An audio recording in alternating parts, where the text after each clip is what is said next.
Inggris ini negara yang paling dicari nih oleh si pemburu beasiswa. Salah satu negara yang paling diminati. Hari itu apa nih trik-triknya Miss Nanda bisa dapat ke Inggris? Nah itu awalnya pekerjaan-pekerjaan yang kekurangan tenaga kerja itu, kalau di Inggris itu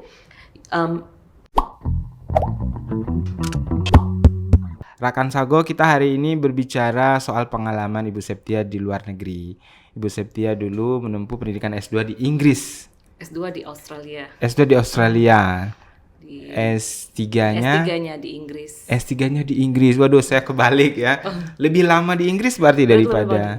Oke. Banyak yang menarik yang kita pengen tahu, kita pengen kaji dari Ibu Septia untuk berada di Inggris, bagaimana kehidupan di sana. Dan kali ini kita akan gali dulu menarik ini bekerja part-time di Inggris.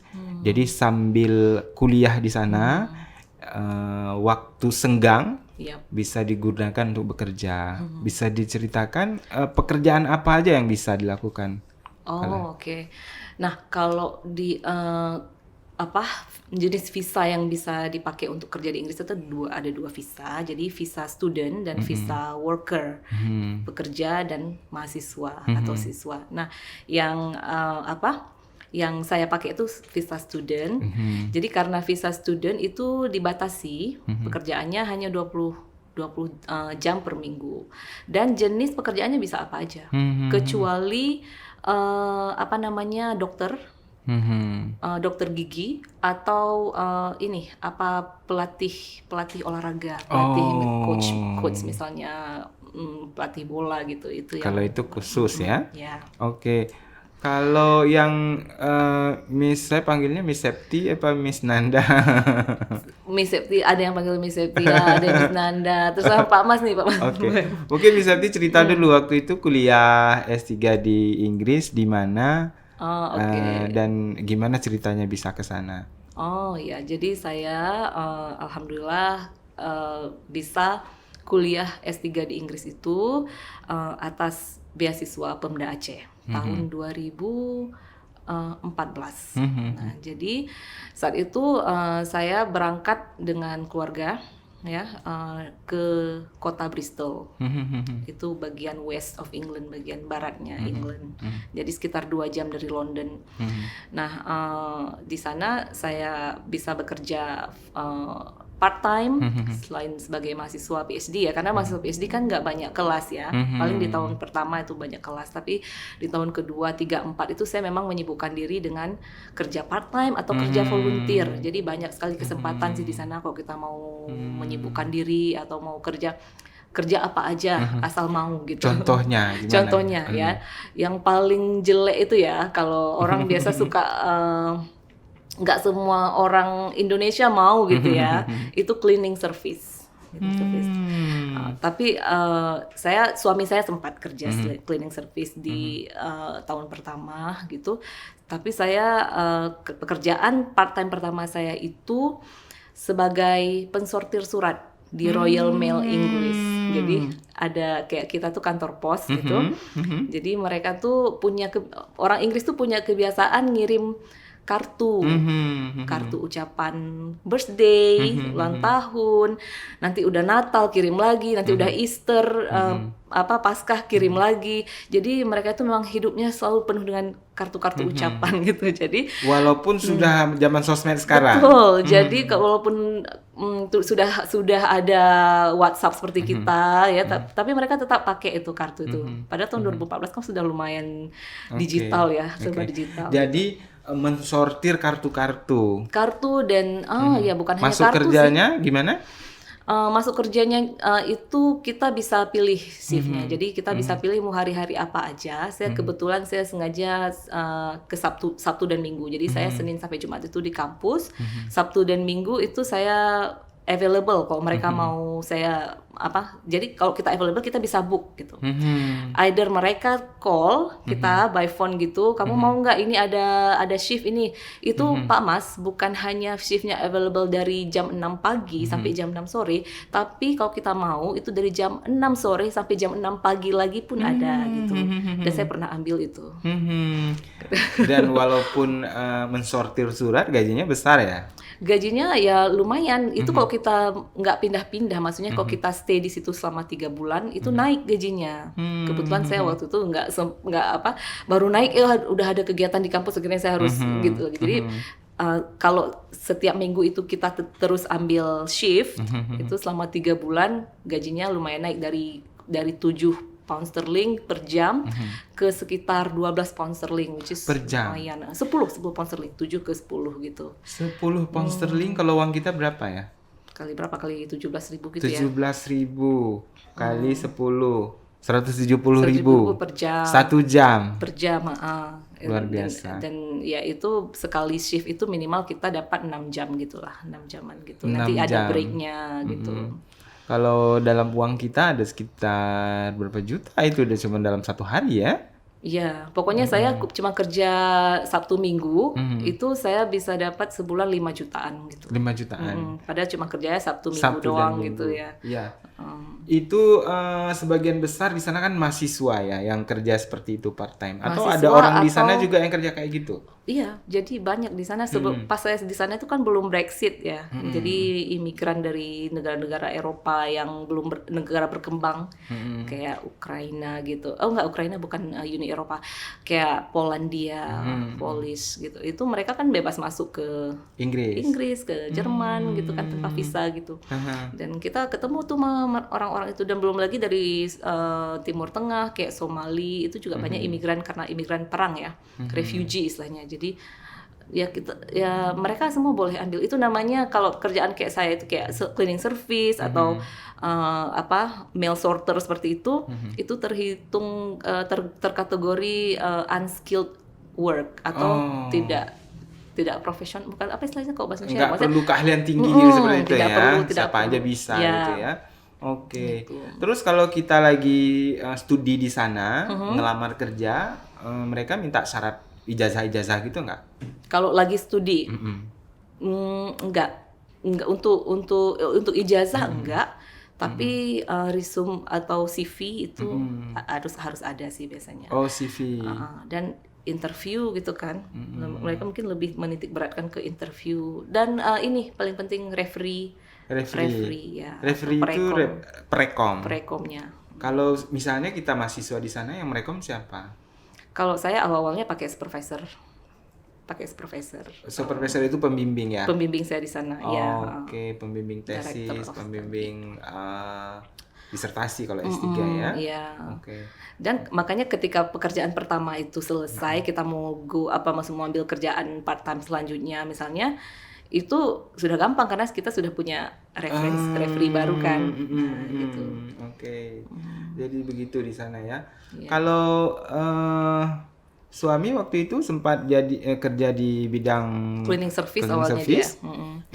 Itu lumayan juga. Sebenarnya gajinya sama aja sama saya yang di mail sorter itu, beda dikit doang, nggak sampai 1 pound gitu kan. Cuman saya ada peningkatan karirnya waktu itu.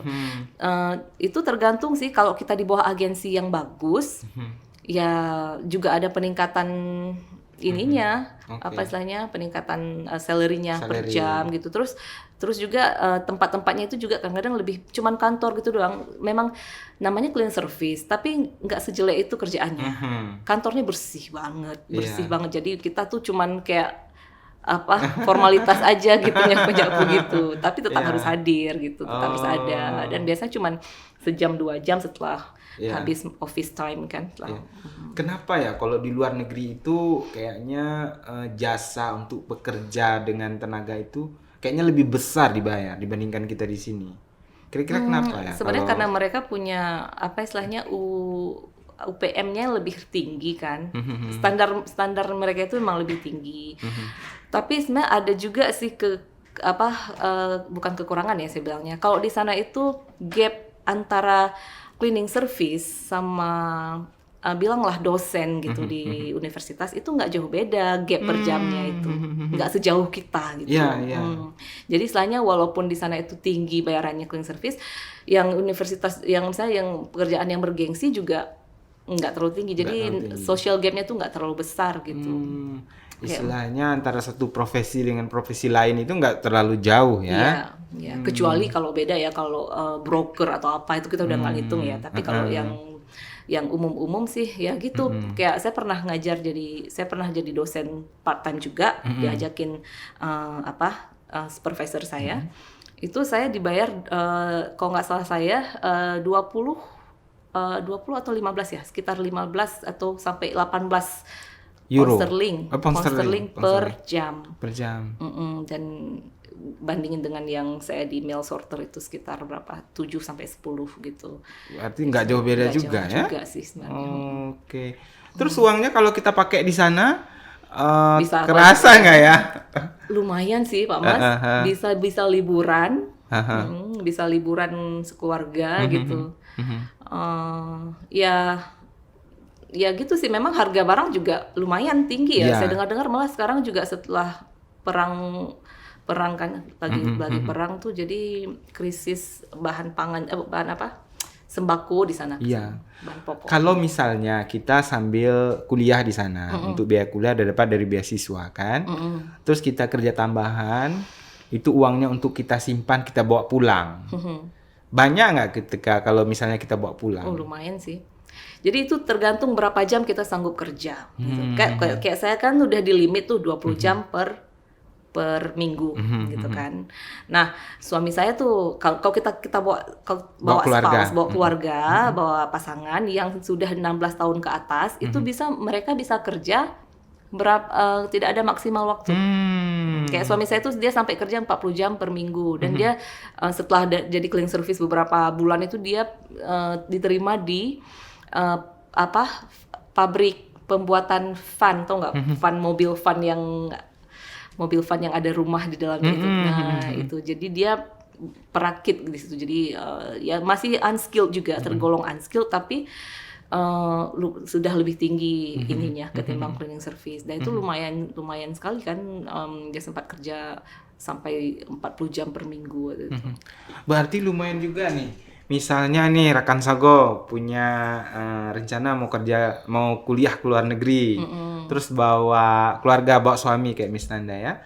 Itu untuk hari-hari kebutuhan suami di sana, untuk hari-harinya sebetulnya udah ditanggung beasiswa. Kebetulan beasiswa saya tidak menanggung seluruhnya. Oh gitu. Seluruhnya. Tapi lebih bagus kalau sudah ditanggung. Kalau sudah ditanggung, berarti suami tadi bisa kerja untuk dibawa pulang nanti ketika pulang selesai ya. Bisa seperti itu. Kalau mau berhemat-hemat di sana bisa nggak? Misalnya kita masak sendiri atau belanjanya yang seperti makanan kita di sini, bisa nggak kalau di sana? Bisa banget kalau kita mau ya. Kalau maksudnya memang jauh lebih hemat kalau kita masak sendiri di sana ketimbang makan di luar.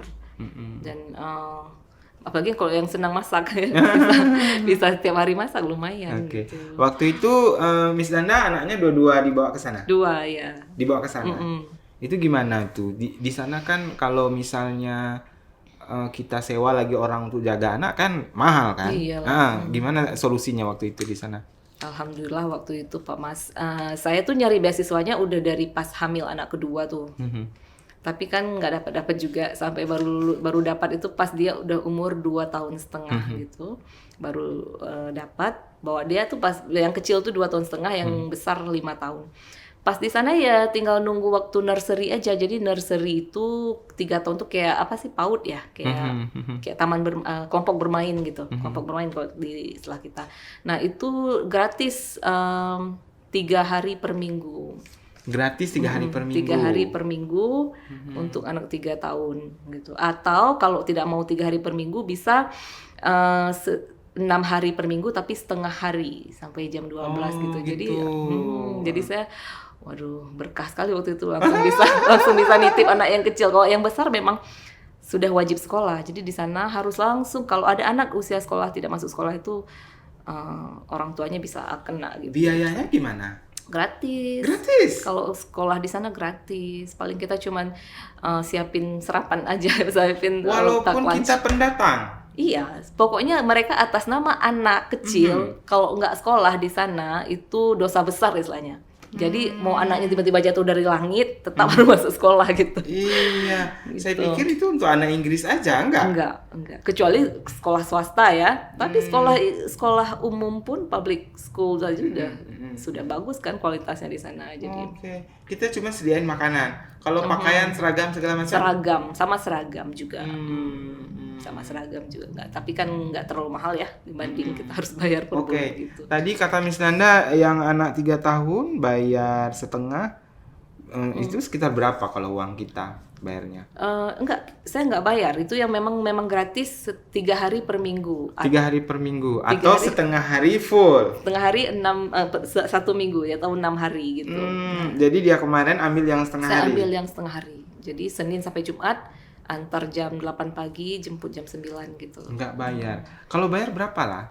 Bayar mahal Pak Mas. Kalau di sana tuh ya seperti layaknya kita jadi cleaning service dibayar mahal. Di sana juga kita jadi cari orang untuk cleaning service, untuk jaga anak segala macam, itu juga mahal juga gitu. Jadi ya rate-nya seperti kita kerja gitu. Bisa jadi 8 atau 9 pounds gitu mungkin ya per jam Oke. gitu. Oh gitu ya. Saya baru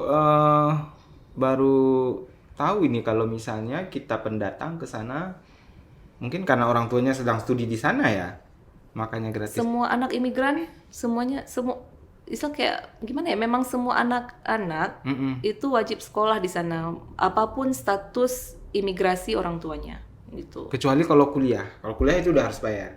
Kecuali kuliah, Ada ya. orang Indonesia mau kuliah di Inggris, mau masuk Oxford misalnya. Oh, itu ya Itu bayar. wajib bayar. Malah Bayar, ya? masuknya juga masuk ke negaranya juga harus pakai visa student dulu kan.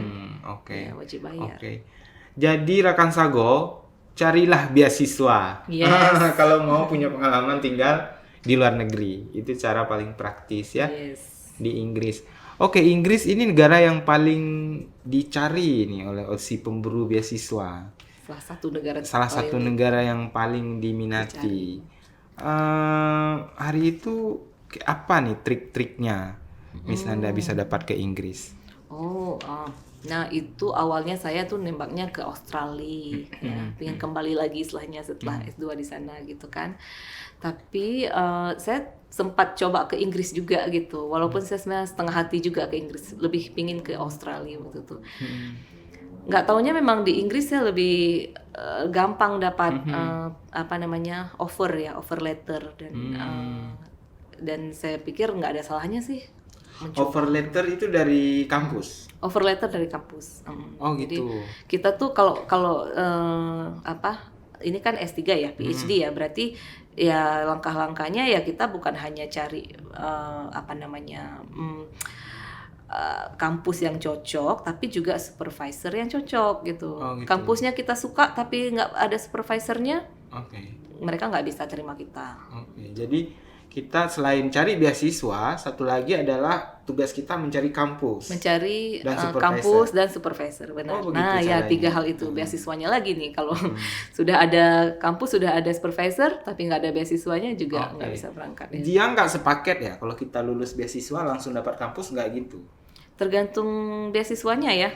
Kalau ada beasiswa kayak British Council itu memang itu sekalian kita apply beasiswa, sekalian kita cari kampus, kita langsung list gitu kampus apa yang kita mau apply gitu. Ada 3 pilihan kalau nggak salah saya kalau British Council. Oke. Nah, jadi nanti kalau beasiswanya lulus dan di kampusnya lulus, kita baru bisa berangkat gitu. Nanti lebih jauh tentang berburu beasiswa kita ada di topik berikutnya. Jadi rekan Sago, untuk bisa bekerja part time di luar negeri itu salah satu caranya dengan menjadi mahasiswa di sana. Salah satu Dengan dari cara caranya studi itu. ya. Kalau kita langsung mau cari kerja di sana mungkin Bisa aja sih. Bisa aja Sebenarnya melalui. saya mau bilang itu loh, Pak Mas sangat besar kansnya bisa ke sana. Ya. Kan public health ya. Iya. Nah, Gimana caranya? sebenarnya Jadi ini nggak jadi tutup nih, lanjut lagi. Nah, gimana caranya? nah, itu Pak Mas di Inggris, bahkan di Australia, di Kanada, tuh Kanada kan sedang butuh banget tuh pekerja. New Zealand misalnya, itu mereka itu punya list occupation shortage istilahnya. Jadi pekerjaan yang kekurangan tenaga kerjanya. Jadi pekerjaan-pekerjaan yang kekurangan tenaga kerja itu, kalau di Inggris itu paramedics biasanya, nurse, ya. psikolog, farmasis, public health, pokoknya semua yang medics gitu. Itu butuh mereka. Teacher juga, teacher yang secondary teacher. Terus engineer, segala macam engineer. Anything IT, yang IT, yang information based itu komputer, itu juga tinggi di sana. Kalau maksudnya kalau kita mau apply kerja ke sana, kalau kita mau dapat visa worker di sana, itu kalau kita punya keahlian itu lebih besar kemungkinan. Lebih besar kemungkinan. Gimana caranya? Caranya itu harus dapat offer letter dulu sebenarnya. Jadi harus ada yang mensponsori kita dari sana, yang bilang, nih Pak Mas Yudi itu karyawan saya mau kontrak dia untuk 2 tahun ke depan dari tanggal sekian ke sekian, gitu. Tolong di approve visanya gitu. Jadi harus ada yang menjamin di sana, dan Pak Mas Yudi itu bisa mulai dari di sini tuh siapin CV, apply ke perusahaan-perusahaan di sana. Kan ada tuh lowongan-lowongannya tuh ya. Dan kalau mereka mau kasih rekom, itu sih kuncinya, mereka mau merekom untuk visa kita. Gitu. Dan ya bisa dapat work permit. Work permit itu visa kerja. Dan itu sampai 5 tahun loh, ada yang 2 tahun, ada yang 5 tahun. Dan kalau kita udah stay 5 tahun di sana, kita bisa apply permanent resident. Permanent resident, jadi tinggal di sana terus. Tinggal di sana menjadi walaupun masih nationality masih. Misalnya saya perawat nih, saya nurse ya. Saya cari di sana rumah sakit. Bagaimana mereka yakin kalau saya ini punya keahlian? Sekarang kan bisa interview via Skype, via Zoom ya. Terus CV sih, dari CV segala macam, seperti DevJobs gitu, seperti kan banyak website pencari kerja itu. Mungkin lewat situ. Jadi nanti baru, dan nggak harus di Inggris juga sih, di Kanada juga banyak gitu. Kayaknya kuncinya bahasa Inggris nih. Bahasa Inggris, nah itu salah satunya. Jadi kalau sudah dapat offer dari sana, jadi sama seperti kita cari universitas juga, kan kita harus dapat offer dulu dari sana baru bisa apply visa. Gitu juga dengan kerja gitu. Dan memang harus dibuktikan dengan bahasa Inggris dulu sih. Betul. Jangan-jangan saya nih nggak tahu kalau ada lowongan-lowongan di sana karena nggak tahu bahasa Inggris. Ayo kita cari tahu. Kuncinya bahasa Inggris ini, rekan Sago. Jadi kalau kita udah tahu bahasa Inggris, kayak membuka kunci gitu ya. Yes. Untuk pergi ke 1000 pintu. Oke. Baik, kita tutup dulu untuk part 1. Kita lanjut di part berikutnya. Jika video ini bermanfaat untuk Anda, silakan subscribe, like, dan nyalakan loncengnya. Di antara sedih dan senang, lapar dan kenyang, aku mengaji jalanan dari pagi hingga petang, membaca tanda-tanda dari malam hingga fajar tiba.